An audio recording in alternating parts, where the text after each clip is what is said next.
नमस्कार दोस्तों, मैं रजत आपका सोशियोलॉजी सेक्शन में स्वागत करता हूं। एजुकेटर्स प्लस के इस चैनल पर आप सभी लोगों का स्वागत है।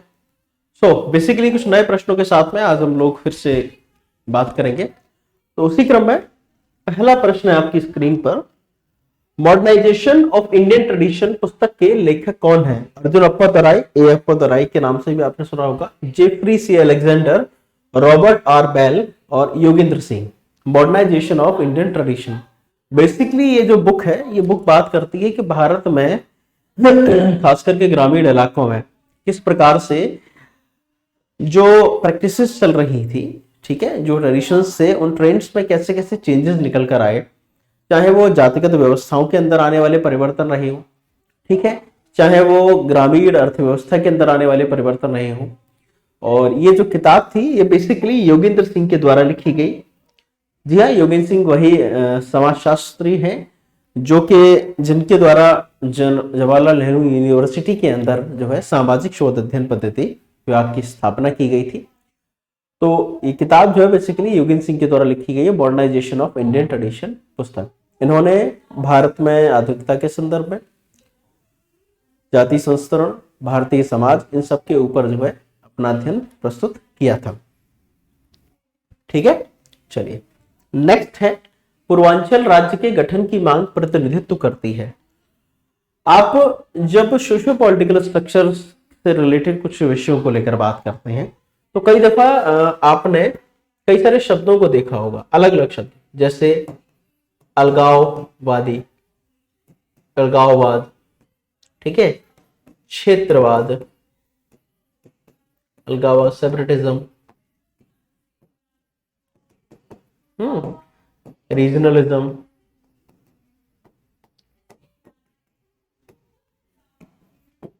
और मैं अगर बात करूं तो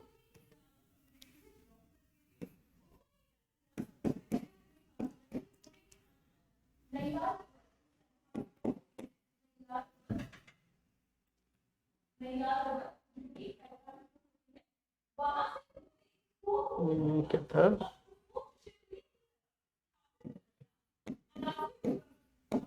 आतंकवाद, नक्सलवाद,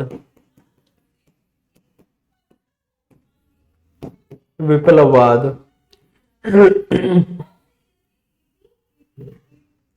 ये वो मुद्दे हैं जिनको लेकर हम हमेशा जो है भारत के संबंध में, ठीक है, हम देखते हैं कि भारत सरकार के लिए और भारत की एकता और अखंडता के क्रम में ये सारी की सारी चुनौतियां हैं। इनके अलावा भी चुनौतियां हैं जहां धार्मिक कट्टरता जैसे विषय भी शामिल होते हैं, निर्जातीयता जैसे विषय शामिल होते हैं। ये सारे के सारे जो विषय हैं, ये जो सारे के सारे टर्म्स हैं, they are particular kind of ideologies, structure है, आइडियोलॉजीज हैं।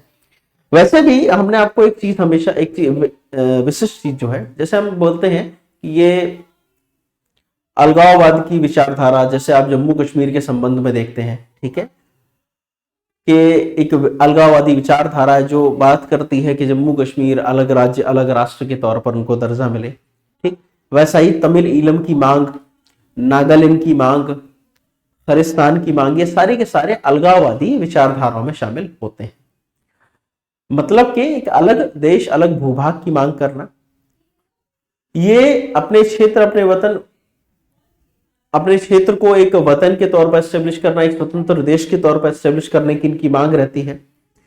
और इसके चलते कई प्रकार से कई आपने ऐसी घटनाएं होते हुए देखी हैं जो कि आतंकवाद को प्रेरित करती नजर आई, अलगाववाद के नाम पर होने वाला आतंकवाद।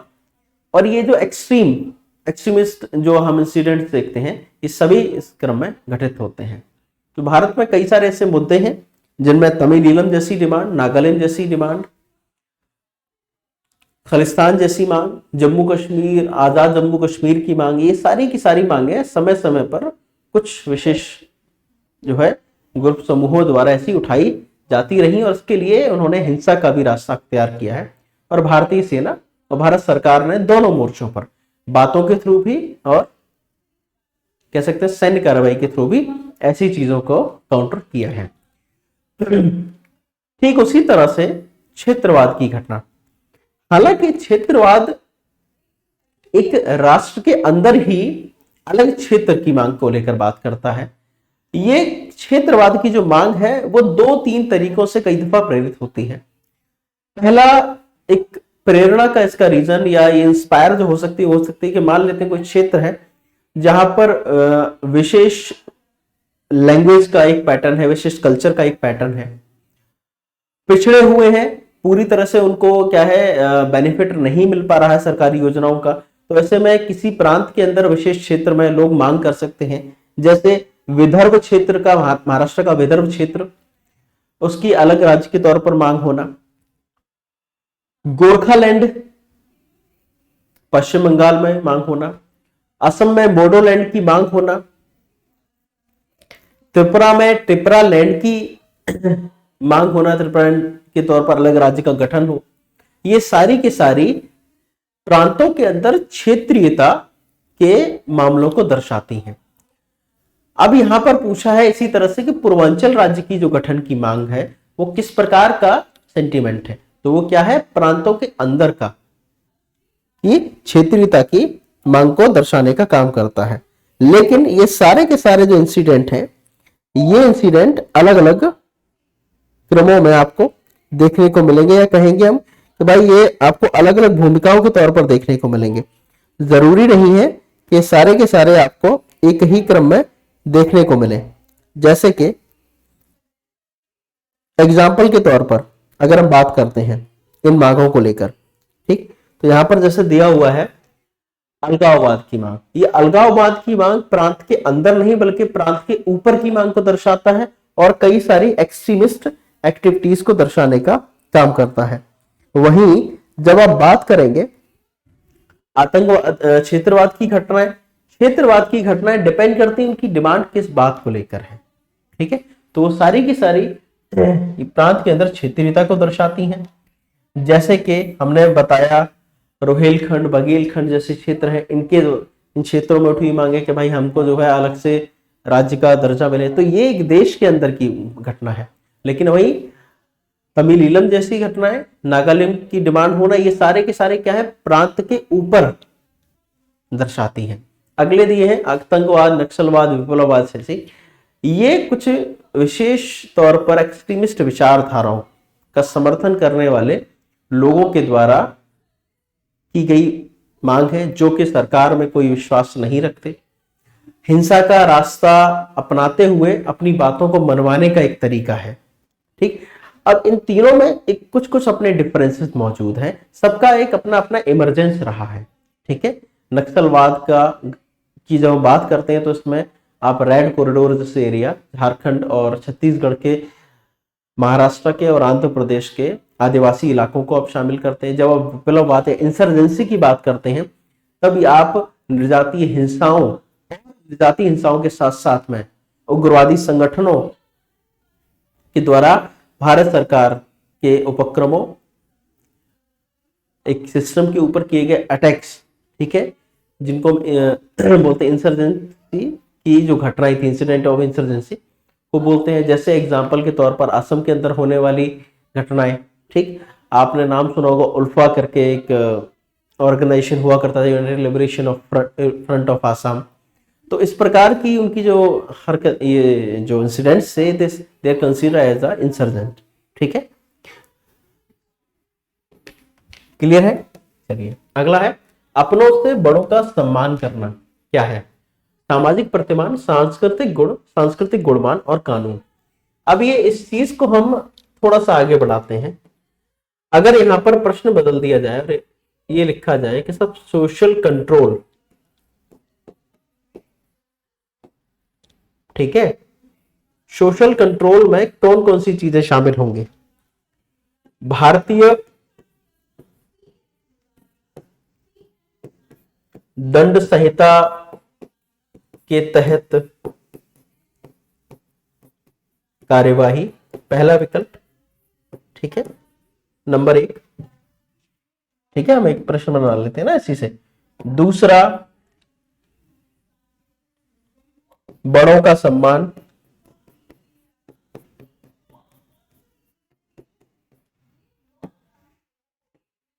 तीसरा,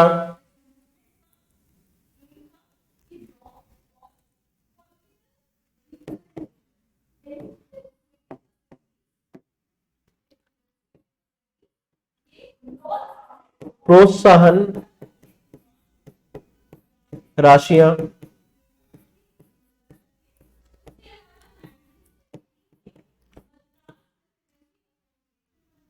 अब यहां पर कोई पूछे कि सर सोशल कंट्रोल किससे एस्टेब्लिश होगा, तो भाई सबसे होगा ना। हाँ, इनको आप डिवाइड कर सकते हैं इनफॉर्मल एंड फॉर्मल स्ट्रक्चर में, ठीक है। चलिए, अब यहां क्या पूछा था, अपनों से बड़ों का सम्मान है, तो किसको दर्शाएगा, सामाजिक प्रतिमान को, सांस्कृतिक गुण को, सांस्कृतिक गुणमान को, या कानून को। कानून तो नहीं है डेफिनेटली, सांस्कृतिक गुणमान भी नहीं है, ना सांस्कृतिक गुण है, बल्कि क्या है, एक सामाजिक प्रतिमान के तौर पर है। क्या है, सामाजिक प्रतिमान।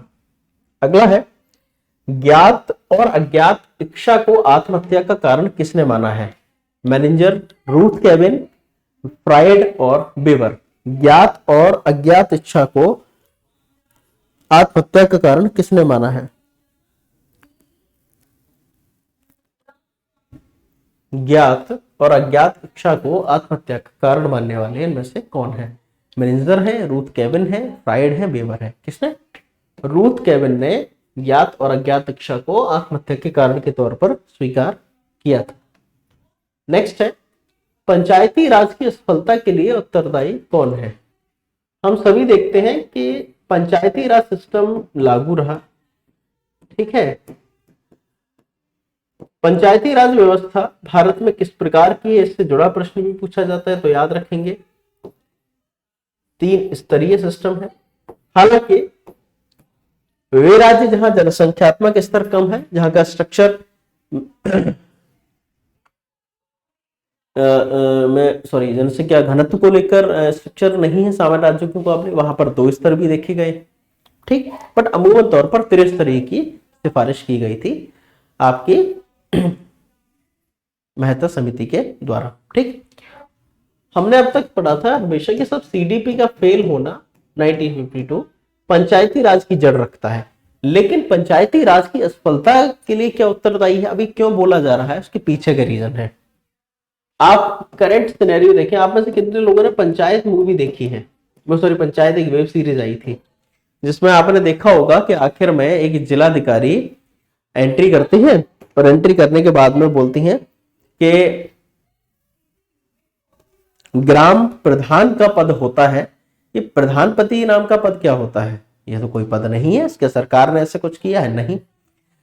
ये स्थिति आप पूरे देश में अमूमन तौर पर देखेंगे कि महिलाओं के लिए 33% जो आरक्षण किया गया, ये जो 33% जो आरक्षण है, इस आरक्षण का उनको लाभ कहां मिल पाता है, प्रधान पद के लिए चुनी गई, लेकिन पदों पर काम करने की शक्ति को लेकर सब चीजें तो उनके पति निर्वहन कर रहे हैं। अब ये संभाव जो आपको व्यवस्था देखने को मिल रही है, या इस तरह की चीजें जो हैं, ये किसको दर्शाने का काम करती हैं, अशिक्षा, जातिवादी, सीमित साधन, सभी। हम इसमें सबसे पहली चीज को काउंट करेंगे अशिक्षा। ज्यादातर महिलाएं ऐसे जहां केसेस देखे गए हैं, वो परिवार या तो क्या अशिक्षित है या वो महिलाएं शिक्षित नहीं है। परिवार की शिक्षा एक बहुत बड़ा रीजन है, उसमें शामिल होता है। तो ऐसे में जो बात की गई महिलाओं को बराबर प्रतिनिधित्व देने की, जिससे कि इक्वलिटी के स्ट्रक्चर को लागू किया जा सके, भाई समानता हमको लागू करनी है, ये चीज लागू नहीं हो पाती। प्रधानपति जैसे ये सारी चीजें स्ट्रक्चर देखने को मिलता है, चुना गया प्रधान महिला और प्रधानी कर रहे हैं उनके पति महोदय। इस कल्चर को खत्म करने को लेकर बात की गई, और इस कल्चर को खत्म करने के ही संबंध में आपने देखा होगा बहुत सारे स्टेट में जगह जगह पर जब इस तरह का देखा गया कि महिलाएं चुनी जा रही हैं, तो अधिकारियों के द्वारा प्रौढ़ शिक्षा जैसी चीजों पर जोर दिया गया कि भाई अब शिक्षित नहीं कोई बात नहीं, अब शिक्षित हो सकते हैं। कई सारे जागरूकता वाले कार्यक्रम शुरू किए गए, लेकिन ये सारी की सारी चीजें लागू होती हुई तो नहीं दिखती। ये सारी की सारी जो चीजें हैं वो आपको लागू होते हुए क्या है, बहुत कम दिखती है। तो अब ऐसे में अशिक्षा एक बहुत बड़ा क्या है, उत्तर इसका कारण है। जो पंचायती राज की व्यवस्था हमने रखी थी कि लोकल सेल्फ बॉडी और निचले स्तर पर भी क्या हो, महिलाओं को अच्छे से रोजगार, महिलाओं और पुरुषों के बीच असमानता खत्म हो। ठीक है, ग्रामीण सर्वांगीण विकास की जो अवधारणा है वो इसी बात पर निर्भर करती है ना कि महिला और पुरुष दोनों को समान अधिकार, समान अवसर उपलब्ध हो, तभी होगा। दूसरा, जातिवाद। एग्जैक्टली, पंचायती राज की सफलता के लिए जातिवाद एक बहुत बड़ा कारण है। कारण ऐसा क्यों है? ऑलमोस्ट गांव में के अंदर में सबसे ज्यादा आपको जैसे जाति व्यवस्था की जो हम देख सकते हैं सुदृढ़ता, ये बहुत ज्यादा जड़ें मजबूत हैं, वो आपको दिखती हैं गांव देहातों में। शहरों में आपको जाति व्यवस्था बहुत ज्यादा मजबूत नहीं दिखेगी। गांव के अंदर में ये जो मजबूत जाति व्यवस्था है, इसको तोड़ने के संबंध में भी काम किया गया कि भाई खुद से तो नहीं देंगे, है हो सकता है जातियों को दमन किया जाए, जातियों को दबाया जाए, उच्च वर्ग के निम्न। तो सरकार ने इस तरह के प्रोविजंस किए, सीटें रिजर्व करने वाली सारी चीजें की गई। ठीक है, आज सीटें रिजर्व होती हैं, लेकिन सीटें रिजर्व करने वाली कंडीशन क्यों करनी पड़ी? समहाउ क्योंकि उनको दिख रहा था कि पंचायती राज, जो कि खास करके ग्रामीण क्षेत्रों में भी अगर आप देखेंगे तो अन्य पिछड़ा वर्ग, अनुसूचित जाति और जनजाति जो वर्ग है, इनकी आर्थिक स्थिति उतनी सुदृढ़ नहीं है। जमींदारी कानून भी उतनी तरह से सक्षम नहीं रहे जो इनकी आर्थिक स्थितियों को ठीक कर पाते। तो ऐसे में पंचायती राज की व्यवस्था से कहा गया क्योंकि पंचायतों को बहुत सारे अधिकार मिले हुए हैं, ग्राम समाज का जो स्ट्रक्चर है वो बहुत सारे अधिकारों के साथ में लैस है। चाहे आप पैसा की बात करते हैं, चाहे अफॉरेस्टेशन एक्ट की आप बात करते हैं। ठीक है, तो पंचायतों को मिले हुए जो अधिकार थे इस क्रम में दिए गए थे कि आप इक्वलिटी के साथ में डेवलपमेंट की बात करेंगे, सर्वांगीण विकास को आप लाएंगे, सर्वोदय की बात होगी, तो नहीं हुआ। तीसरी चीज, सीमित साधन। आप सभी को पता है पंचायती राज को अधिकार मिले हैं, लेकिन फंड के लिए राज्य सरकार की तरफ मुंह ताकना पड़ता है। वित्त आयोग कैसे डिस्ट्रीब्यूट करेगा, स्टेट फाइनेंस कमीशन किस तरह से देगा पैसा, क्या होगा, इन सारी चीजों को देखना पड़ेगा। तो कहीं ना कहीं खुद के कह सकते हैं टैक्स कलेक्शन सिस्टम तो मौजूद नहीं है भी, ऐसा नहीं कि मौजूद नहीं है, लेकिन पंचायतों के पास उतने अधिकार नहीं है कर आरोपण के, कर संग्रह के उतने नहीं है। तो ऐसे में क्या करेंगे? कर जुटाने के लिए उनको आवश्यक होगा कि वो उनको अधिकार दिए जाएं। वो अधिकार बहुत सारे टैक्सेस के संदर्भ में हो सकते हैं, जैसे कि शहरों में जिस प्रकार से हाउस टैक्स नगर पालिकाओं को दिया जाता है, गांवों में भी इस प्रकार की व्यवस्था हो सकती है कि ग्रामीण क्षेत्रों के आसपास के जो ग्रामीण बाजार वगैरह हैं उसको लेकर बात हो, लगान के सिस्टम को लेकर बात हो, पंचायतों की आय के स्रोत बनाए जाए। तो सीमित साधन होना भी अपने आप में क्या है, पंचायती राज की सफलता को दर्शाता है। ठीक है, तो इसमें क्या हो जाएगा, आंसर हो जाएगा डी आपका, उपरोक्त सभी। अगला है, भारत में ग्रामीण विकास के लिए मनरेगा किस समय से लागू किया गया था?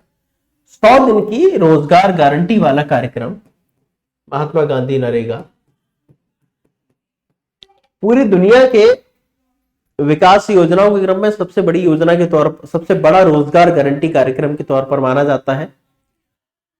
भारत में मनरेगा का ही एक ये असर रहा कि कोविड सिचुएशन के समय पर भी तमाम लोग जिनको नौकरियां उपलब्ध नहीं रही या नौकरियां बंद हो गई, चाहे वो डेली बेसिस वाले लोग रहे हों, उन लोगों को कम से कम आर्थिक कह सकते हैं ना, इकोनॉमिक ऑन सर्वाइवल बेसिस पर सर्वाइबिलिटी उनकी बनी रही। ठीक है, जीवन यापन उनका चल पाया जैसे भी। तो यह पूछा गया है कि भारत में ग्रामीण विकास के लिए मनरेगा किस समय से लागू किया गया था? आंसर करिए।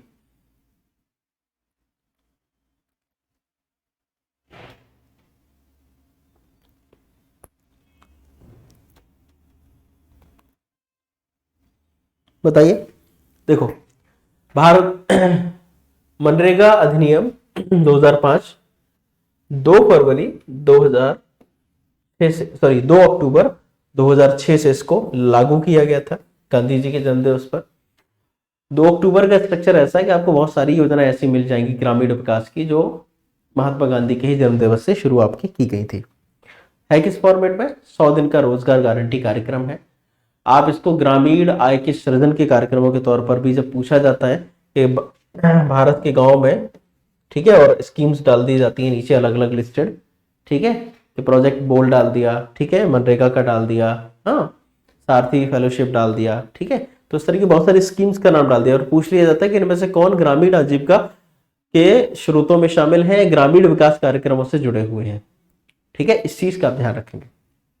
अगला है सामाजिक दर्जे का अर्थ क्या है? What is the meaning of social status? A place of individual in the group, customary respect, expectations from the person, nature of business. प्रथागत सम्मान है, व्यक्ति से की गई अपेक्षा है, किसी समूह के अंदर व्यक्ति का स्थान है? और व्यवसाय की प्रकृति। बताइए पोजीशन है क्या है?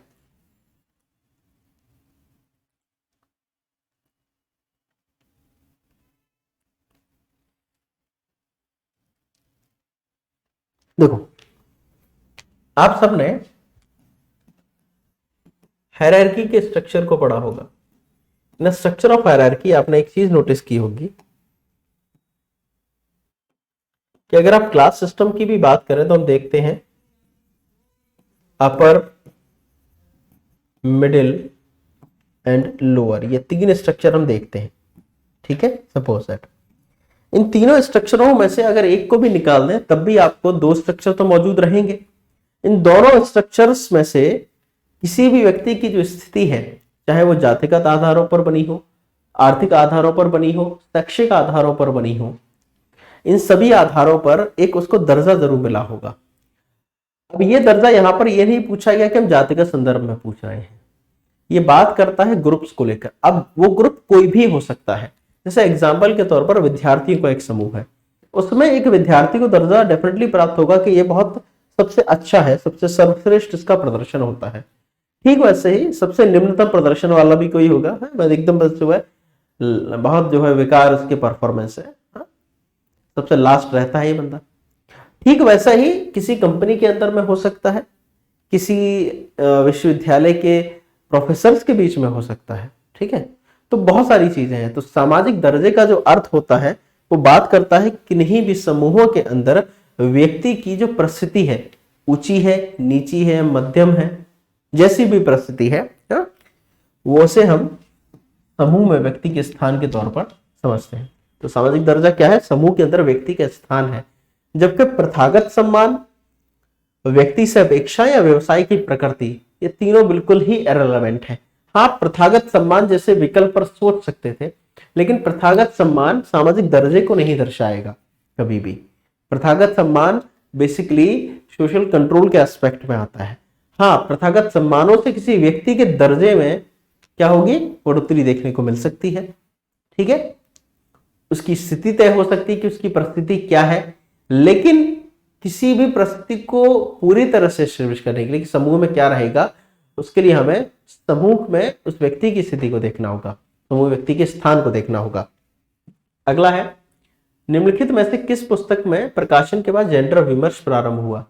जेंडर डिस्कशन एस्टेब्लिश कब हुआ? ठीक है, कब बात की जाने लगी है on the role of women in the society, या मेल एंड फीमेल रोल्स को लेकर, प्लुरलिज्म को लेकर, सिंगल्स को लेकर। बताइए, women the longest revolution 1974, male and female 1949, sex gender in society 1972 and D है आपका सेकंड सेक्स 1957।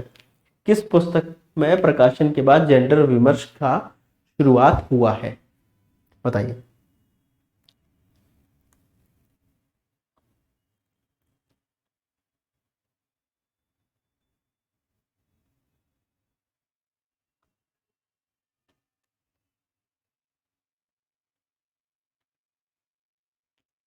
किसका है? Second sex. ठीक है, सिमोन बोवर का बुक है बेसिकली ये, एंड इस किताब में इन्होंने स्त्री विमर्श से जुड़े हुए, ठीक है, जो भी डिस्कोर्स है उनको लेकर, ठीक है, जो भी थॉट्स हैं, आइडियोलॉजीज हैं, उनको लेकर यहाँ पर बात की है। क्लियर है? चलिए, किसने भूमिकाओं को संबंधात्मक भूमिका और गैर संबंधात्मक भूमिका के तौर पर वर्गीकृत किया? भूमिकाओं को लेकर बात हो रही है। Linton, Lundberg, Elliott and Merrill, SF Nadel. भूमिकाओं की परिस्थिति को लेकर जब भी बात होगी, सॉरी, भूमिकाओं के प्रकार में संबंधों को लेकर जब भी बात होगी, उसमें आप दो को हटाकर दो पे रह जाएंगे, नडेल पर और लिंटन पर। चलिए बताइए।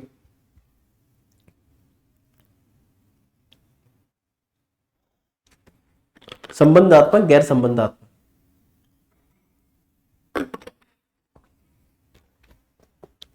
हर व्यक्ति के स्टेटस से जुड़ा उसका एक रोल होगा, लेकिन वो कितना रिलेवेंट है, कितना नॉन रेशनल फॉर्म में है, ये चीज का भी एक अपना डिवाइडेशन होता है। ये उसके प्रदर्शन को भी दर्शाती है। उसी क्रम में यहां पर उन्होंने पूछा है कि भूमिकाओं को संबंधात्मक भूमिका के तौर पर और गैर संबंधात्मक भूमिका के तौर पर डिवाइड किसने किया है? नडेल ने, लिंटन ने, किसने किया? दो एलिमिनेट हमने कर लिए पहले। किसने? एसएफ नडेल ने भूमिकाओं को दो स्तरों पर, संबंधात्मक और गैर संबंधात्मक, ठीक है, वे भूमिकाएं जो कि एक दूसरे से कोरिलेट होकर उनके रोल्स को क्या करती हैं, इंपैक्ट करती हैं और उनके स्टेटस को भी दर्शाती हैं। जबकि ठीक और नॉन रिलेशन में क्या होंगी जाएंगी? ये जस्ट अपोजिट। परिवर्तन का कौन सा प्रतिरूप यह सुझाव देता है कि परिवर्तन संघर्ष और समाधान के माध्यम से होता है? उद्विकास, द्वंद्वात्मक विकास, चक्रीय विकास या प्रगतिशीलता? Which method of change suggests that change occurs through conflict and resolution? बताइए, परिवर्तन का कौन सा ऐसा सुझाव है जहां संघर्ष और समाधान के माध्यम से सुझाव होता है? जैसे उद्विकास उसमें दिया है। अब कई दफा पूछा था सामाजिक उद्विकास वगैरह को लेकर, तो आपको किसका नाम याद आता है? स्पेंसर का नाम याद आता है, ठीक है, ये बता दे रहा हूं क्योंकि ऐसा क्वेश्चन इसमें था पर इसमें अभी नहीं दिया है, ठीक है। उसी तरह से द्वंद्वात्मक विकास को लेकर बात हो रही है, डायलेक्टिकल डेवलपमेंट को लेकर हो रही है, सर्कुलर डेवलपमेंट और प्रगतिशीलता को लेकर। आपको बताना है कि कुछ पर्टिकुलर चेंजेस हो रहे हैं और वो कॉन्फ्लिक्ट और रेजोल्यूशन, मतलब संघर्ष, सहमति, दोनों चीजों को लेकर हो रहे हैं, ठीक है। वहां फ्रिक्शन भी है और वहां पर पैरेलल रनिंग भी है। आपको बताना है कि कॉन्फ्लिक्ट और रेजोल्यूशन दोनों एक साथ में होंगे, कहां होंगे?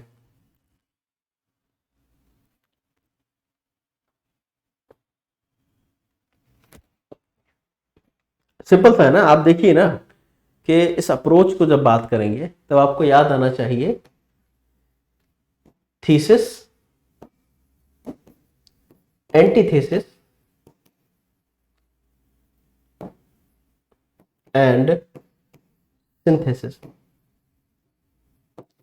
सिंपल सा है, वाद, प्रतिवाद और संवाद।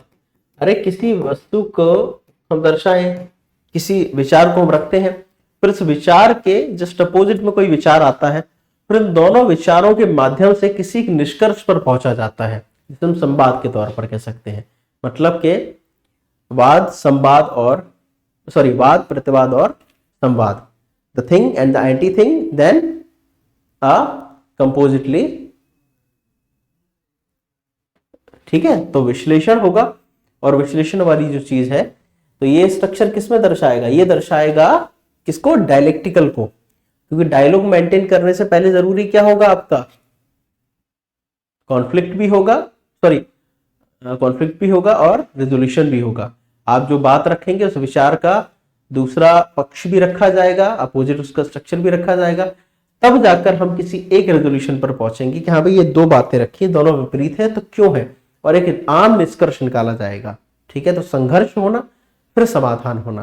जैसे एग्जाम्पल के तौर पर हम इसको ऐसे देख सकते हैं, किसी संगठन के द्वारा कोई मांग उठाई जाती है वेतन में बढ़ोतरी को लेकर, इस बात को लेकर संघर्ष चल रहा है, ठीक है। एक ज्वलंत जो है एक मूवमेंट चल रहा है, प्रोटेस्ट चल रहा है, दे आर डिमांडिंग समथिंग, एक लिस्ट है पर्टिकुलर। अब वो जो उनका पर्टिकुलर डिमांड है, उस डिमांड को क्या वो दूसरा संगठन जो उस पर प्रतिवाद रख रहा है कि देखो भाई ये डिमांड है तुम्हारी गलत है, एक रेजोल्यूशन पर तो पहुंचेगा, नहीं तो वापस में कॉन्फ्लिक्ट करते रहेंगे। दोनों इस बात पर तय होंगे, सहमत होंगे कि भाई 4 बात तू मेरी मान ले, 4 तू मेरी मान ले, क्या ठीक है, कि आप हड़ताल खत्म कर दीजिए, हम आप जो है प्रोडक्शन पर लौट आई, आप प्रोडक्शन इतना करके देंगे तो हम आपको इतना इतना बढ़ा के दे देंगे। उन्होंने कहा ठीक है चलो बात खत्म, दैट इज अ रेजोल्यूशन। मतलब वाद प्रतिवाद और फिर अल्टीमेटली सिंथेसिस जो है संवाद, किसमें आएगा, डायलेक्टिकल डेवलपमेंट को दर्शाता है। निम्नलिखित लेखकों के स्तरीकरण को सैद्धांतिक अध्ययन के कालक्रम के अनुसार बताना है। आपको एक क्रोनोलॉजी बतानी है कि कौन पहले कौन आखिर में एक है, ठीक है, ये कौन पहले कौन आखिर में कौन पहले, देखो एक से क्लियर हो जाएगा। Max Weber, Karl Marx, Robert Lynd, C W Mills. Karl Marx, C W Mills, Max Weber, Robert Lynd. Karl Marx, Max Weber, C W Mills, Robert. Karl Marx, Max Weber, Robert Lynd, C W Mills. देखो obviously Marx पहले थे तो marks को हम पहली जड़ पे रखकर एक एलिमिनेट कर दिया, ए आपने एलिमिनेट कर दिया।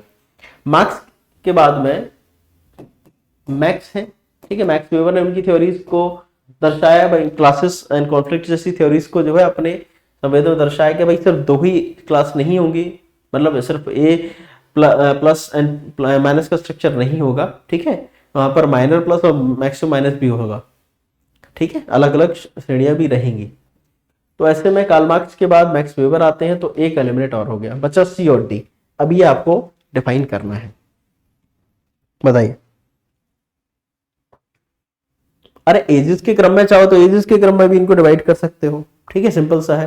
कार्ल मार्क्स 1818 से लेकर 1883 तक, ठीक है, उसके बाद में मैक्स वेबर आते हैं, ठीक, 1864 से 1920। उसके बाद आते हैं रॉबर्ट लिंड, फिर आते हैं मिल्स। तो आंसर क्या हो जाएगा, डी आपका क्या हो जाएगा, राइट आंसर। ऐसे आएंगे प्रश्न, इसलिए इनमें सिर्फ कुछ नहीं, डेटा तुमको याद ना हो तब भी काम चलेगा, बशर्ते आपको ये याद होना चाहिए कि इसके सिद्धांत पहले थे, ठीक है। जब आप सिद्धांत पढ़ रहे होंगे, जब थ्योरीज पढ़ रहे होंगे, उस टाइम पर आपको पता चल जाएगा ये चीज। जैसे जब मैक्स रखता है अपनी बातें तो मार्क्स का नाम लेता है ना, ऐसा तो नहीं कि कार्ल मार्क्स पहले नाम लेना शुरू कर दिया मैक्स का, नहीं ना, उसको पता है ना ये तो बाद में आएगा, मुझे क्या पता, वो तो अपना थ्योरी रख रहा है। वो किसको लेके चल रहा है, हीगल वगैरह को लेके साथ में चल रहा है, वो कांट वगैरह को लेकर चल रहा है, रूसो वगैरह को लेकर चल रहा है, ठीक है। जैसे आज के इस इरा में कोई व्यक्ति अगर अपने विचार रखता है तो उन सबको लेकर चलेगा, लेकिन एकदम हमसे आगे आने वाली किसी पीढ़ी का हम थोड़ा नाम लेंगे, हमको थोड़ा पता है कि ऐसा व्यक्ति कोई ऐसा कोई थॉट आएगा या बंच ऑफ थॉट्स इस तरह से आने वाले होंगे कभी। नेक्स्ट है the reference group behaviour is caused by, संदर्भ समूह व्यवहार के कारण होता है। ये किसने कहा है, हाइमन ने, कूले ने, या मर्टन ने, या मीड ने, बताइए।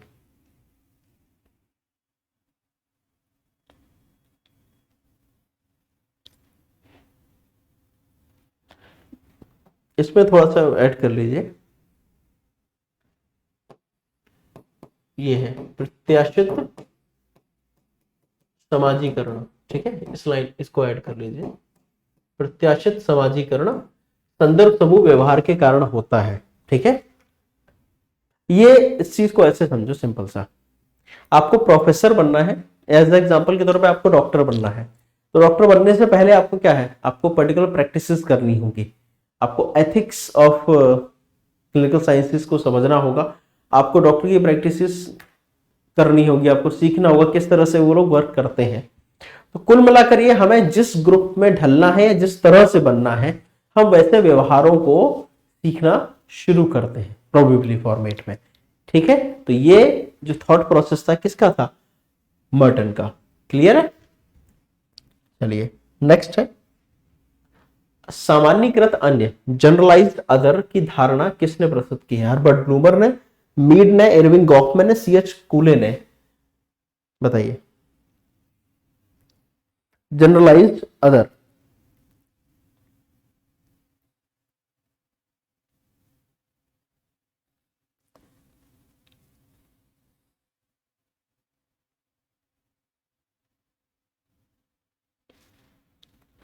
अरे स्व की भावना में समुदाय के मूल्यों को आत्मसात करना, ठीक है, ये किसका फॉर्मेट था, स्व की भावना में समुदाय के मूल्यों के, जिस ग्रुप के साथ भी आप इंटरफेयर करने वाले हैं, ये किसकी अवधारणा थी, मीड की थी, क्लियर है।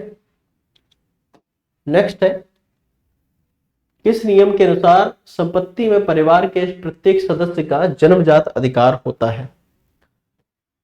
मिताक्षरा, दाय भाग, सपिंड का नियम, प्रवर का नियम। देखिए, प्रॉपर्टी डिवाइडेशंस को लेकर हम दो नियमों को लेकर बात करते हैं, मिताक्षरा और दाय भाग को लेकर। तो सपिंड और प्रवर ये दोनों एलिमिनेट हो जाएंगे, बचेगा सिर्फ आपका मिताक्षरा और दाय भाग। अब आपको बताना है कि इनमें किस में जन्मजात अधिकारों को लेकर बात है और किस में पिता की मृत्यु के उपरांत ही अधिकारों को लेकर बात है। इन दोनों में बेसिक डिफरेंस है। एक में संपत्ति का जो अधिकार है वो पिता के जीवित रहते हुए है और एक में पिता की मृत्यु के बाद ही संपत्ति पर अधिकार मिलेगा, ये सिद्धांत है। ये एक बेसिक डिफरेंस है दोनों में। हर बार कंफ्यूजन होता है, बस आपको बताना है कि दाय भाग है कि मिताक्षरा है।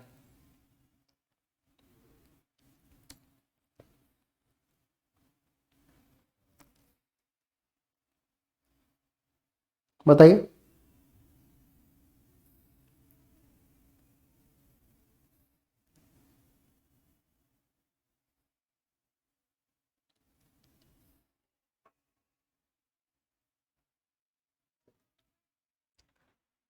किसका है जन्मजात अधिकार? देखो इसके संदर्भ से समझो, ये जो शब्द है दाय, ये दाय शब्द दर्शाता है पैतृक को।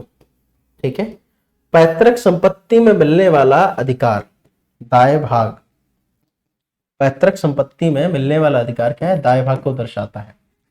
यही फॉर्मेट आप अपने करंट के रूल्स में भी देख सकते हैं, जैसे कि आपने जनरली देखा होगा रेलेवेंटली। जैसे मैं बताता हूँ, सुप्रीम कोर्ट के कई दफा डिसीजंस आते हैं जिनमें निकल कर आता है कि पिता के द्वारा कमाई गई संपत्ति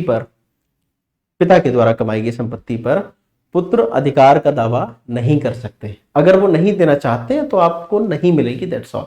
लेकिन अगर पैतृक संपत्ति है उसमें अधिकार को लेकर संतानें दावा कर सकती हैं। बट पैतृक का मतलब है पिता के द्वारा छोड़ी गई, मतलब आपके दादा की संपत्ति जो थी। ठीक है, तो वो दाय भाग के ही फॉर्मेट में चल रहा है। समझ रहे? तो जीमूत वहनकृत स्ट्रक्चर है दाय भाग का नियम, जहां पर आपको पैतृक संपत्ति में अधिकार जीवित ही अवेलेबल होगा, जबकि मिताक्षरा में मृत्यु उपरांत होता है। ठीक है, इस चीज का ध्यान रखेंगे। क्लियर है? चलिए, तो ये आपकी आज की और क्लास रही। ठीक, वही चीज सिंपल सी आपको फिर से कि जिन लोगों ने अभी तक एप्लीकेशन को डाउनलोड नहीं किया है प्ले स्टोर से जाकर, आप प्ले स्टोर से जाकर एप्लीकेशन को जरूर डाउनलोड करिए, जिससे कि आपको इन क्लासेस का पीडीएफ समय से आपको मिल सके। ठीक है, उसके साथ ही साथ में जिन लोगों ने अभी तक भी चैनल को सब्सक्राइब नहीं किया है, चैनल को सब्सक्राइब जरूर करिए, जिससे कि आपको पेपर 1 और पेपर 2 और पीजीटी सेक्शन में जो भी अलग अलग सब्जेक्ट्स में क्लासेस चल रही हैं, आपके साथ के कोई तुरंत हो सकते हैं जिनका अंग्रेजी विषय हो सकता है, एजुकेशन विषय हो सकता है, या कॉमर्स हो सकता है, मैनेजमेंट हो सकता है, सोशियोलॉजी हो सकता है, उन लोगों को भी इस बात की जो है सूचना उपलब्ध हो कि एजुकेटर्स प्लस पर आपको बाकी अन्य क्लासेस भी दी जा रही हैं। ठीक है, तो बाकी और लोगों तक भी इसको होता है ना, स्प्रेड अ वर्ड, नॉलेज को स्प्रेड करिए, चैनल को शेयर करिए अपने बाकी सभी सेक्शंस पर, जिससे कि और भी लोगों तक इस जानकारी का जो है बेनिफिट मिल सके। उसके साथ में जिन लोगों ने एप्लीकेशन डाउनलोड किया, प्ले स्टोर से एप्लीकेशन जरूर डाउनलोड करिए, जिससे कि आपको ये सारा का सारा पीडीएफ वहां पर अवेलेबल हो सके और बाकी अन्य कोर्सेज भी आपको अवेलेबल हो सके। ठीक है, तो आज की जो आपकी क्लास थी, इस क्लास को हम इतना ही रखेंगे। टाइमिंग का ध्यान रखिए, मंडे, वेडनेसडे एंड फ्राइडे 3 दिन आपकी शाम को 6 से 7 थ्योरी और 7 से 8 multiple choice question based explanation की क्लास आपकी रहती है। ठीक है, तो सभी लोग क्लास के टाइमिंग याद रखेंगे। तो आज की इस क्लास के लिए इतना ही, तब तक के लिए धन्यवाद। Bye bye, take care, have a nice day.